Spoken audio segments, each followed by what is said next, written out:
여러분, 만약에 수년간 정말 열심히 노력해서 딴 국가 자격증이 어느 날 갑자기 종이 쪼가리가 될 위기에 처했다면 기분이 어떠실 것 같으세요? 지금 대한민국 기계설비 관리 분야에서 바로 그런 일이 벌어지고 있습니다. 현장은 그야말로 혼란과 분노에 휩싸였는데요. 도대체 그 중심에 뭐가 있는지 오늘 한번 제대로 파헤쳐보겠습니다. 자, 이 모든 논란의 시작은요, 바로 이 자격증 시스템에 균열이 생기면서부터입니다. 이게 수십 년 동안 정말 굳건하게 유지되어 온 원칙이었는데 지금 예상치도 못한 도전에 부딪히게 된 거죠. 아니, 자격증이 휴지 조각이 된다니 이게 무슨 말이냐고요? 이게 절대 과장이 아닙니다.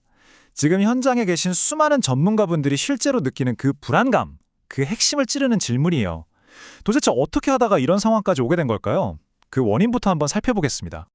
자, 여기 두 가지 길이 있습니다. 왼쪽, 이게 우리가 흔히 알던 그 길입니다. 정말 어려운 국가시험, 기사나 산업기사 시험에 합격해야 하고 산업기사는 또 3년이나 실무 경력까지 쌓아야 하는 뭐랄까 굉장히 험난한 길이죠. 그런데요, 오른쪽에 갑자기 길이 하나 새로 뚫렸습니다. 이건 뭐 거의 고속도로 수준의 지름길인데요. 단 88시간 교육만 받으면 비슷한 자격을 얻을 수 있다는 겁니다. 네, 바로 그 지름길이 논란의 중심에 서 있습니다. 바로 88시간 교육 과정인데요. 이게 도대체 뭐길래 기존 전문가들이 이렇게까지 분노하고 불신하게 된 건지 좀 더 자세히 들여다보겠습니다. 바로 이 숫자입니다. 88. 아니, 어떻게 이 숫자 두 개가 대한민국 설비관리 업계 전체를 이렇게 뒤흔들 수 있는 걸까요? 이게 바로 모든 논란의 시작점입니다. 이 88시간 과정이라는 게 울산에 있는 한 폴리텍 대학에서 시작된 프로그램입니다.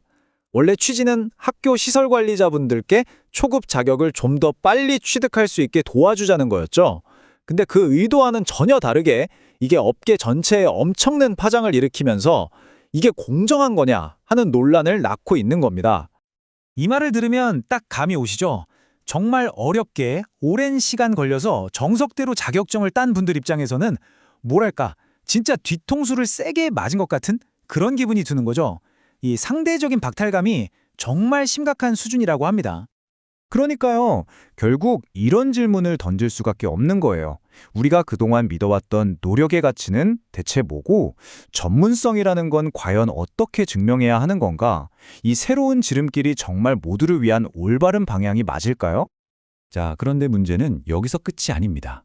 이 88시간 교육과정 논란만으로도 머리가 아픈데 지금 현장에는 똑딱똑딱 소리를 내면서 다가오는 거대한 시한폭탄이 또 하나 있습니다.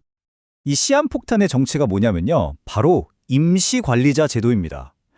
이게 기계설비법이 처음 시행될 때 현장에 갑자기 자격 있는 사람이 부족해지니까 그 공백을 막으려고 임시로 만든 제도였거든요. 말 그대로 고육지책이었죠.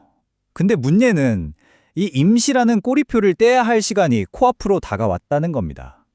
자, 타임라인을 한번 보세요. 법이 시행되면서 임시 등급이 도입됐고 이게 2026년 4월이면 일몰. 그러니까 법적 효력이 사라지게 돼 있습니다. 지금 기준으로 보면 정말 얼마 안 남았죠. 7개월밖에 안 남았어요. 그런데 정말 황당한 건 정부가 그 이후에 이 수만 명에 달하는 임시 관리자분들을 어떻게 할 건지 아무런 대책도 지침도 내놓지 않고 있다는 겁니다. 그냥 침묵하고 있는 거죠. 정부가 이렇게 입을 꾹 닫고 있으니 그 결과는 정말 심각합니다. 여기 보시는 것처럼 당장 지자체나 공공기관들은 2026년 예산을 짤 수가 없어요. 사람을 뽑아야 할지 말아야 할지 모르니까 채용 계획은 당연히 올스톱이죠. 현장은 사실상 마비 상태에 빠졌고 안에서는 정규 자격증 가진 분들과 임시 등급인 분들 사이에 갈등의 골만 깊어지고 있는 겁니다. 자, 그러니까 정리를 해보면 이렇습니다. 아까 말했던 88시간 교육과정 문제, 그리고 지금 이 임시관리자 시한폭탄 문제, 이 두 개가 전혀 다른 문제처럼 보이지만 사실은 하나의 뿌리에서 나온 겁니다. 그게 바로 정부의 무대응이죠. 현장에서 지금 가장 궁금해하는 게 바로 이겁니다. 그래서 이 임시 등급 없어지는 거냐, 아니면 정규 등급으로 바꿔주는 거냐, 이 간단한 질문에 답을 해줘야 뭐라도 계획을 세울 거 아니겠어요? 특히 작은 건물들은 상황이 더 절박해요. 관리자 한 분이 여러 건물을 같이 관리하는 중복 선임을 허용해 줄 거냐 말 거냐, 이게 결정이 안 나니까요. 만약 안 된다고 하면 건물마다 사람을 다 따로 둬야 하는데 그 인건비를 감당 못해서 문 닫아야 할 곳이 한두 군데가 아닐 겁니다. 이것도 역시 정부의 답변만 하염없이 기다리고 있는 거죠. 이렇게 정부가 제 역할을 안 하고 정보를 주지 않으니까 그 빈 공간을 뭐가 채우겠어요? 바로 가짜 뉴스가 채우는 겁니다. 지금 현장에서는 걱정 마라. 2026년 4월 되면 임시 등급은 자동으로 정규 자격으로 다 바뀐다더라.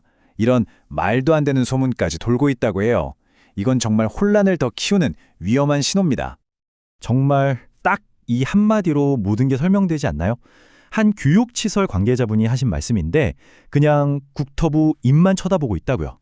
업계 전체가 느끼는 이 답답함, 이 무력감이 이 한 문장에 다 담겨 있는 것 같습니다. 자, 그럼 이 마비 상태가 계속되면 어떻게 될까요? 이건 단순히 한두 사람의 문제가 아니라 관련된 모든 사람에게 정말 심각한 영향을 미칩니다. 이 혼란이 계속되면 우리가 뭘 잃게 될까요? 우선 서로 다른 자격증을 가진 전문가들 사이에 갈등만 깊어질 거고요. 기관들은 예산도 채용도 못하니 손발이 묶이겠죠. 결국 자격증 시스템 전체에 대한 신뢰가 무너질 겁니다. 그리고 가장 중요한 건 이 모든 게 결국 우리가 매일 이용하는 건물, 그 시설들의 유지 보수와 안전 문제로 이어진다는 거예요. 이건 그냥 업계 사람들만의 문제가 아니라 바로 우리 모두의 안전과 직결된 문제입니다. 결국 모든 질문은 하나로 귀결됩니다. 이렇게 손쉬운 지름길이 생기고 정부는 책임을 외면하는 이 혼돈 속에서 과연 우리가 그토록 중요하게 여겨왔던 전문성의 가치는 어떻게 지켜질 수 있을까요? 더 늦기 전에 하루빨리 정부가 명확한 고시를 발표해서 이 현장의 불안감을 해소하고 누가 봐도 납득할 수 있는 공정한 원칙을 바로 세워야 할 때입니다.